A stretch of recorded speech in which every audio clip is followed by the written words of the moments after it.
and welcome everyone. Myself Bhagyashree. Today we are going to continue our topic, that is reconciliation of financial and cost records. Today we will solve illustration number 2. So the following figures are extracted from the financial accounts of BSL Limited for the year ended 31st March 2018. So हम लोग को जो भी data है वो दिया हुआ है.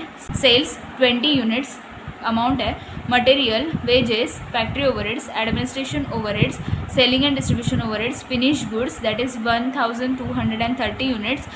उसके बाद working progress, material, labour, factory overheads वो दिया हुआ है. Goodwill, return of interest paid on capital. उसके बाद in the cost records factory overhead is charge at 100% of wages, administration overhead 10% of factory cost and selling and distribution overhead at the rate of 20 per unit sold. Prepare a statement reconciling the profit as per cost records with the profit as per financial records. इसका मतलब हम लोग को reconciliation statement बनाना है. तो इसमें क्या है, फर्स्ट ऑफ ऑल हम लोग को अगर रिकंसिलिएशन का स्टेटमेंट बनाना है तो एक तो हम लोग के पास फाइनेंशियल प्रॉफिट होना चाहिए या फिर कॉस्ट का प्रॉफिट होना चाहिए. हम लोग के पास तो दोनों भी नहीं है. तो हम लोग को क्या करना पड़ेगा, फर्स्ट ऑफ ऑल हम लोग को ट्रेडिंग एंड P&L अकाउंट बनाना पड़ेगा, that is trading and profit and loss account. उससे हम लोग को क्या मिलेगा, फाइनेंशियल प्रॉफिट मिलेगा. उसके बाद इधर देखो, इन the cost records. So in the cost records का डेटा दिया हुआ है. इसका मतलब हम लोग को कॉस्ट शीट भी बनाना पड़ेगा ताकि कॉस्ट शीट में क्या क्या अमाउंट्स है वो हम लोग देखेंगे और हम लोग खुद से ही डिफरेंस फाइंड आउट करेंगे. जो भी फर्स्ट क्वेश्चन था उसमें हम लोग को डिफरेंसेस रेडीमेड दिया हुआ था, लेकिन सेकंड क्वेश्चन में हम लोग को सिर्फ डेटा दिया हुआ है, जो भी डिफरेंसेस है वो नहीं दिया है. तो हम लोग को पहले trading and profit and loss बनाना पड़ेगा, तो हम लोग को फाइनेंशियल प्रॉफिट मिलेगा, और कॉस्ट शीट बनाना पड़ेगा तो हम लोग को कॉस्ट का प्रॉफिट भी मिल जाएगा और डिफरेंसेस मिल जाएंगे दोनों जो भी रिकॉर्ड्स होगा उसमें. तो let's start. First of all हम लोग ट्रेडिंग एंड P&L अकाउंट बनाएंगे. सो ये जो भी इंफॉर्मेशन है वो हम लोग एज इट इज़ सिर्फ पुट करेंगे. जो भी डेबिट में आएगा वो डेबिट में, क्रेडिट में आएगा वो क्रेडिट में. सो इधर फर्स्ट ऑफ ऑल सेल्स दिया हुआ है. तो सेल्स हम लोग का जो भी ट्रेडिंग एंड P&L अकाउंट रहता है वो अभी हम लोग ने कंबाइन ही बनाया है, क्योंकि हम लोग को ग्रॉस प्रॉफिट तो नहीं चाहिए, हम लोग को डायरेक्टली नेट प्रॉफिट चाहिए. तो हम लोग ने कंबाइन ही बनाया है. तो ट्रेडिंग के क्रेडिट में हम लोग का सेल्स जाता है. सी, यह हम लोग का अकाउंट है. इसमें सेल्स तो क्रेडिट में जाता है. So by sales 20 units that is 50 lakh. So amount जाएगा 50 लाख. उसके बाद next is material 20 lakh. So material तो हम लोग का डेबिट में जाता है क्योंकि वो एक्सपेंस है. सो मटेरियल 20 लाख डेबिट में. उसके बाद वेजेस 10 लाख, वो भी एक्सपेंस है तो डेबिट में जाएगा. सो वेजेस 10 लाख. उसके बाद factory overheads it is a expense, so 9 lakh debit में जाएगा. नेक्स्ट इज़ एडमिनिस्ट्रेटिव ओवरहेड 5,20,000, वो भी एक्सपेंस है तो 5,20,000 भी डेबिट में जाएगा. Next is selling and distribution overhead that is 3,60,000. It is also overhead, so it will be on debit side 3,60,000. उसके बाद finished goods 1,230 units, amount is 3 lakh. So अभी ये जो फिनिश्ड गुड्स है वो तो स्टॉक दिया हुआ है हम लोग को, और क्वेश्चन में कुछ भी ओपनिंग स्टॉक नहीं दिया हुआ है. हम लोग को क्लोजिंग स्टॉक ही रहेगा ये फिनिश गुड्स का. सो फिनिश गुड्स का क्लोजिंग स्टॉक हम लोग क्रेडिट में लिखते हैं. कोई भी क्लोजिंग स्टॉक रहने दो, हम लोग क्रेडिट में लिखते हैं. सो इधर आएगा by closing stock of finish goods that is 1,230 units, amount is 3 lakh. So amount is 3 lakh. Next is WIP that is material, labour, factory overheads.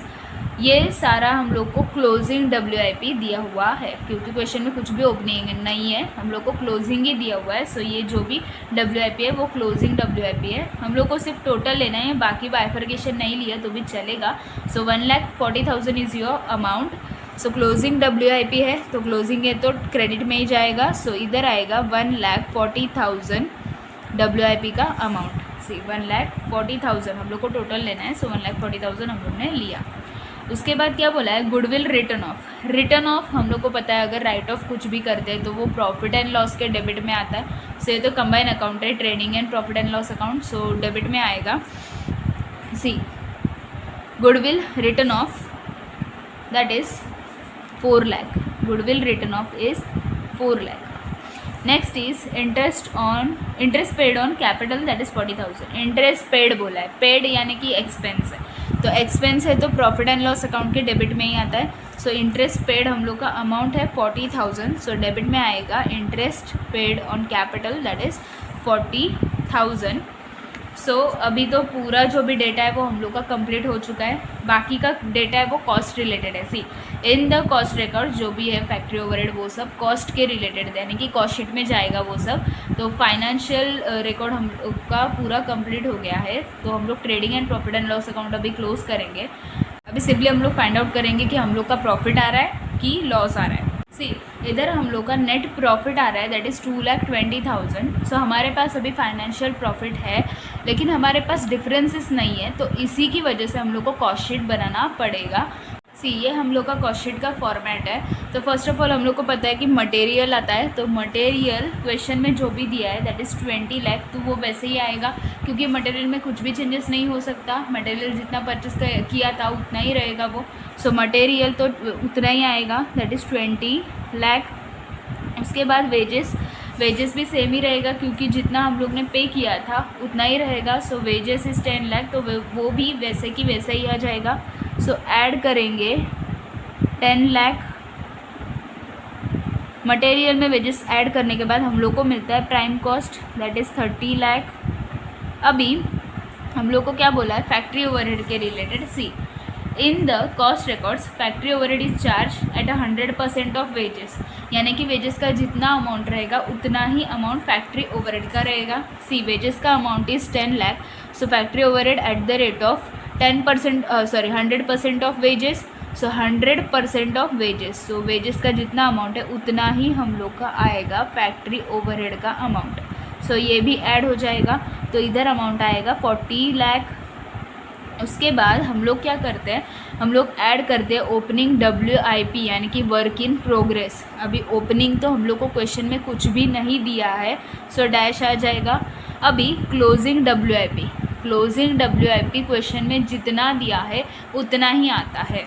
C question में जितना हम लोग को क्लोजिंग WIP बोला है 1,40,000 वो उतना ही हम लोग रिकॉर्ड करते हैं. सो क्लोजिंग WIP हम लोग माइनस करेंगे क्योंकि क्लोजिंग WIP के सामने इधर माइनस है. So minus 1,40,000.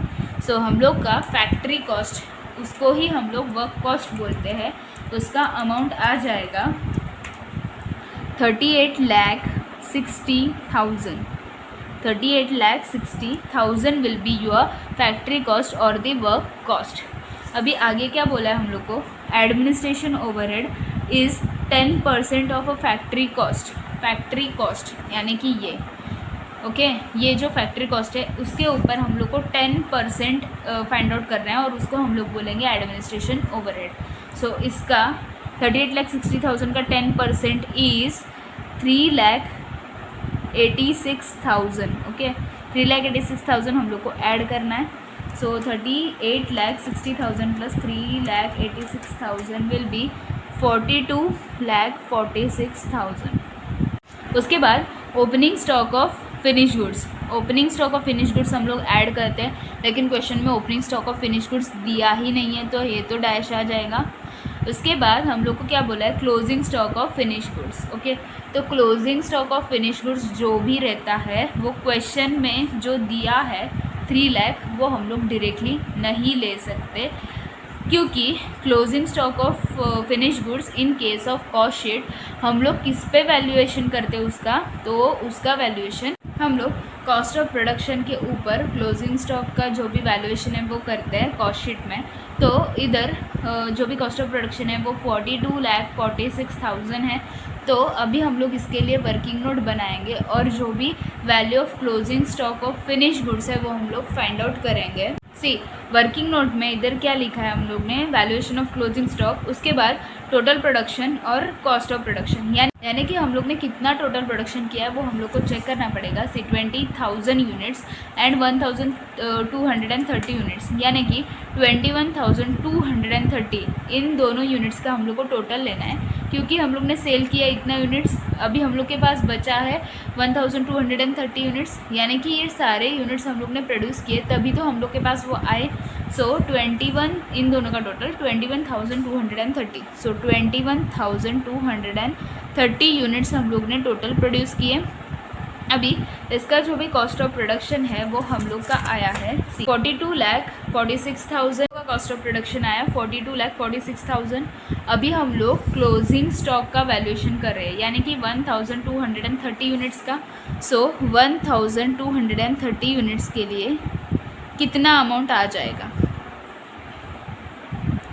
इसका मतलब है वो 21,230। इतना सारा टोटल प्रोडक्शन करने के लिए हम लोग का जो भी कॉस्ट ऑफ प्रोडक्शन है वो इतना आया, दैट इज़ 42,46,000। तो 1230 यूनिट्स के लिए कितना आएगा, सो हम लोग इसका क्रॉस मल्टीप्लिकेशन करेंगे। सो 42,46,000 multiplied by 1230 divide by this 21,230। सो हम लोग का आंसर आ जाएगा 2,46,000। सो हम लोग का जो भी value of closing stock of finish goods is 2,46,000। तो इधर हम लोग का अमाउंट आ जाएगा, अगर माइनस करेंगे तो उसके बाद अमाउंट आ जाएगा 40 लाख। तो अभी हम लोग का selling and distribution overhead at the rate of 20 per unit sold, यानी कि हम लोग ने कितना यूनिट सेल किए उसको हम लोग मल्टीप्लाई करेंगे ₹20 से। सी 20,000 यूनिट्स मल्टीप्लाइड बाय ₹20, तो हम लोग का अमाउंट आ जाएगा 4 लाख। सो हम लोग का सेलिंग एंड डिस्ट्रीब्यूशन ओवरहेड है 4 लाख। सो हम लोग इधर ऐड करेंगे 4 लाख, तो हम लोग का जो भी कॉस्ट ऑफ सेल्स है यानी कि टोटल कॉस्ट है वो आ जाएगा 44 लाख। ओके, ये हम लोग का आ गया कॉस्ट ऑफ सेल्स। अभी इसके बाद हम लोग को सेल्स का अमाउंट तो क्वेश्चन में दिया है, सेल्स का अमाउंट तो कभी चेंज ही नहीं होता है। सो सेल्स का amount is 50 lakh. So sales के सामने हम लोग लिखेंगे 50 लाख। अभी हम लोग रिवर्स जा रहे हैं क्योंकि हम लोग को प्रॉफिट फाइंड आउट करना है। सो सेल्स में से अगर हम लोग ने जो भी टोटल कॉस्ट है वो माइनस किया तो हम लोग का आंसर आ जाएगा इधर प्रॉफिट का अमाउंट, दैट इज़ 6 लाख। सो 44 लाख का टोटल कॉस्ट था, हम लोग का प्रॉफिट आ गया 6 लाख। सो इसका टोटल अगर लेंगे तो हम लोग का सेल्स आ जाएगा 50 लाख। सो इधर हम लोग का कॉस्ट शीट रेडी हो गया। अभी हम लोग फाइंड आउट करेंगे कि डिफरेंसेस क्या क्या आएंगे। सी जो भी मटेरियल और वेजेस का अमाउंट है वो कॉस्ट शीट में भी सेम ही है, तो हम लोग ये एज अ डिफरेंस हम लोग कंसिडर नहीं कर सकते। उसके बाद फैक्ट्री ओवरहेड्स का अमाउंट जो भी फाइनेंशियल रिकॉर्ड्स है उसमें 9 लाख है, और फैक्ट्री ओवरहेड्स का amount in the cost sheet see it is 10 lakh. So हम लोग इसको एज अ डिफरेंस कंसिडर करेंगे, तो हम लोग इसको डिफरेंट कौन से कलर से हम लोग इसको आइडेंटिफाई करेंगे। सो इधर हम लोग ने इसको मार्क करके रखा, वैसे ही हम लोग इधर factory overhead in the financial records भी मार्क करेंगे। उसके बाद एडमिनिस्ट्रेटिव ओवरहेड 5,20,000 है इन द फाइनेंस। उसके बाद इधर कॉस्टिंग में एडमिनिस्ट्रेटिव ओवरहेड 3,86,000, यानी कि दोनों भी डिफरेंट है, तो हम लोग दोनों जगह पे इसको मार्क करेंगे।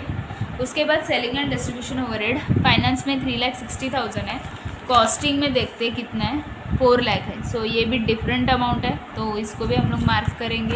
इधर भी हम लोग इसको मार्क करेंगे।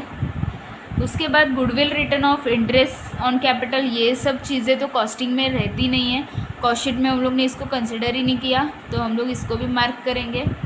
अभी प्रॉफिट तो डिफरेंट आना ही है, तो उसको तो हम लोग कंसिडर नहीं करेंगे क्योंकि वो तो फाइनल में आ ही जाएगा। उसके बाद सेल्स वो तो सेम ही रहता है, कॉस्ट शीट रहने तो या फिर फाइनेंशियल रिकॉर्ड, तो वो तो हम लोग इग्नोर करेंगे क्योंकि सेम अमाउंट है। अभी क्लोजिंग WIP 1,40,000, और इधर कॉस्ट शीट में भी क्लोजिंग WIP 1,40,000, क्योंकि क्लोजिंग WIP तो हम लोग जो भी वैल्यू दिया है वही कंसिडर करते हैं। उसके बाद last amount is closing stock of finish goods 1,230 units. तो क्लोजिंग स्टॉक हम लोग को इधर 3 लाख हम लोग का दिया हुआ है, और इधर हम लोग ने फाइंड आउट किया वो था 2,46,000। सो दोनों भी डिफरेंट अमाउंट है, तो हम लोग दोनों जगह पे इसको मार्क करेंगे। सो हम लोग का पूरा profit and loss account mark करके हो चुका है, और कॉस्ट शीट भी हम लोग ने पूरा चेक किया है। सी इधर तक हो गया और आगे तो प्रॉफिट ही है। तो हम लोग का कॉस्ट शीट भी पूरा चेक करके हुआ है। अभी हम लोग एक एक अमाउंट लेंगे और फाइंड आउट करेंगे कि हम लोग को ऐड में लिखना है या फिर लेस में लिखना है। तो इधर हम लोग ने रिकन्सिलेशन स्टेटमेंट का फॉर्मेट बनाया है। अभी हम लोग इसमें profit as per cost records consider करेंगे। आपका चॉइस है, आप लोग को अगर फाइनेंस रिकॉर्ड्स कंसिडर करके फाइनेंशियल प्रॉफिट कंसिडर करके करना है तो भी चलेगा, लेकिन हम लोग ने इधर एज़ पर कॉस्ट रिकॉर्ड्स लिया हुआ है। तो हम लोग का कॉस्ट रिकॉर्ड्स का यानी कि कॉस्ट शीट का प्रॉफिट है 6 लाख। तो हम लोग इधर लिखेंगे 6 लाख। ओके, हम लोग ने सिंपली प्रॉफिट रिकॉर्ड किया, जो भी कॉस्ट का प्रॉफिट था वो। अभी हम लोग डिफरेंसेस फाइंड आउट करेंगे। सो हम लोग प्रॉफिट एंड लॉस अकाउंट में जो भी मार्किंग है उसी के हिसाब से जाएंगे। सी इधर क्या है, फैक्ट्री ओवरहेड इज़ 9 लाख। अभी कॉस्ट शीट में हमारा फैक्ट्री ओवरहेड कितना है, सी फैक्ट्री ओवरहेड इज़ 1 लाख। हम लोग कॉस्ट के हिसाब से जा रहे हैं, तो हम लोग जो भी एडलेस करेंगे वो कॉस्ट के प्रॉफिट में करेंगे। सी कॉस्टिंग इज़ 10 लाख, कॉस्टिंग का एक्सपेंस था 10 लाख और फाइनेंस का एक्सपेंस था 9 लाख। ओके, मतलब फाइनेंस में एक्सपेंस कम रिकॉर्ड हुआ है। सी कॉस्टिंग का एक्सपेंस इतना है 10 लाख, फाइनेंस का थोड़ा कम है दैट इज़ 9 लाख। अभी हम लोग कॉस्टिंग को ऊपर नीचे करेंगे क्योंकि हम लोग ने कॉस्टिंग का प्रॉफिट स्टार्टिंग में लिखा है। ओके, तो ऐसा है, एक्सपेंस का रिकॉर्डिंग ऐसा है। तो कॉस्टिंग में एक्सपेंस ज़्यादा रिकॉर्ड करने की वजह से क्या हो गया, कॉस्टिंग का प्रॉफिट कम हो गया, और फाइनेंस में एक्सपेंस कम रिकॉर्ड करने की वजह से क्या हो गया, फाइनेंस का प्रॉफिट थोड़ा बढ़ गया।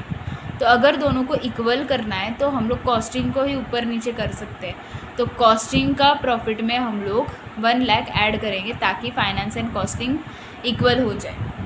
सो लॉजिक इज़, हम लोग ने कॉस्टिंग का प्रॉफिट स्टार्टिंग में लिखा है तो हम लोग कॉस्टिंग के प्रॉफिट को एडलेस करेंगे। सो कॉस्टिंग में क्या हुआ है कि हम लोग ने एक्सपेंसेस ज़्यादा रिकॉर्ड किए, इसका मतलब प्रॉफिट कम हुआ। तो प्रॉफिट कम हुआ तो हम लोग को बढ़ाना चाहिए, तो बढ़ाना चाहिए, इसी के लिए वो ऐड में आ जाएगा। सो फैक्ट्री ओवरहेड आ जाएगा ऐड में 1 लाख। डिफरेंस है 10 लाख में से 9 लाख माइनस किया तो 1 लाख आ गया। वैसे ही हम लोग को आगे का भी करना है। सी उसके बाद क्या है, इधर हम लोग को दिया है, see administrative overhead is 5,20,000। So administration overheads profit and loss में 5,20,000 है और इधर कॉस्ट शीट में 3,86,000 है। तो अभी उल्टा केस हो गया, प्रॉफिट एंड लॉस में एक्सपेंस ज़्यादा रिकॉर्ड हुआ है और कॉस्ट शीट में एक्सपेंस कम रिकॉर्ड हुआ है। तो कॉस्ट शीट में एक्सपेंस कम रिकॉर्ड होने की वजह से क्या हो गया, प्रॉफिट बढ़ गया है, और फाइनेंस में एक्सपेंस ज़्यादा रिकॉर्ड होने की वजह से क्या हो गया, फाइनेंस का प्रॉफिट कम हो गया। तो अभी दोनों को इक्वल करना है तो कॉस्टिंग का प्रॉफिट हम लोग को कम करना पड़ेगा, यानी कि फाइनेंस एंड कॉस्टिंग का जो भी एडमिनिस्ट्रेशन एक्सपेंस का डिफरेंस है वो हम लोग को माइनस करना पड़ेगा ताकि हम लोग इक्वल लेवल में आ जाए। इसका मतलब है कॉस्टिंग में 3,86,000 रिकॉर्ड हुआ है, यानी कि एक्सपेंस कम रिकॉर्ड हुआ है। एक्सपेंस कम है, इसका मतलब प्रॉफिट ज़्यादा हुआ है। सो ज़्यादा हुआ है तो हम लोग को कम करना चाहिए, तो कम करना है तो हम लोग को लेस में अमाउंट लिखना है। तो इसका आंसर लेस में आएगा। सी 5,20,000 माइनस 3,86,000, दोनों का जो भी डिफरेंस है वो, सो 1,34,000 हम लोग लेस में लिखेंगे। See administrative overheads under absorb 1,34,000। अभी next see selling and distribution overheads, हम लोग का कॉस्टिंग में 4 लाख है और फाइनेंस में 3,60,000 है। मतलब फाइनेंस में एक्सपेंस कम रिकॉर्ड हुआ है और कॉस्टिंग में एक्सपेंस ज़्यादा रिकॉर्ड हुआ है। कॉस्टिंग में एक्सपेंस ज़्यादा रिकॉर्ड हुआ है, इसका मतलब प्रॉफिट कम है। सो प्रॉफिट कॉस्टिंग का अगर इतना है तो फाइनेंस में क्या हुआ, फाइनेंस में एक्सपेंस कम रिकॉर्ड हुआ है तो प्रॉफिट ज़्यादा है।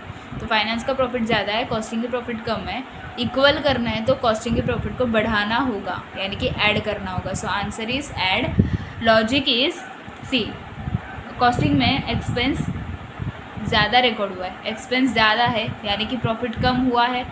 प्रॉफिट कम हुआ है, हम लोग को उसको बढ़ाना चाहिए तो हम लोग ऐड करेंगे। सो इसका आंसर ऐड में आ जाएगा। See selling and distribution overhead over absorb, so 4 lakh minus 3,60,000 that is 40,000 amount हम लोग का ऐड में जाएगा।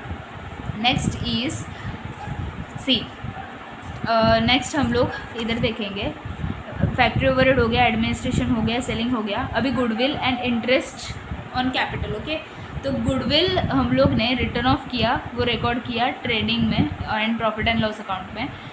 तो ये गुडविल रिकॉर्ड करने की वजह से क्या हो गया, हम लोग का एक्सपेंस बढ़ गया, फाइनेंस में एक्सपेंस बढ़ गया यानी कि प्रॉफिट कम हो गया। सो फाइनेंस का प्रॉफिट कम हो गया।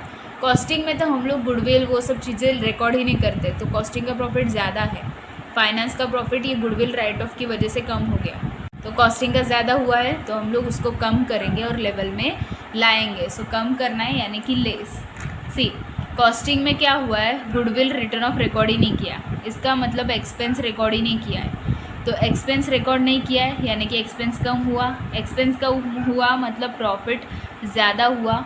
सो प्रॉफिट ज़्यादा हुआ है, हम लोग को उसको कम करना चाहिए, तो हम लोग लेस में लिखेंगे।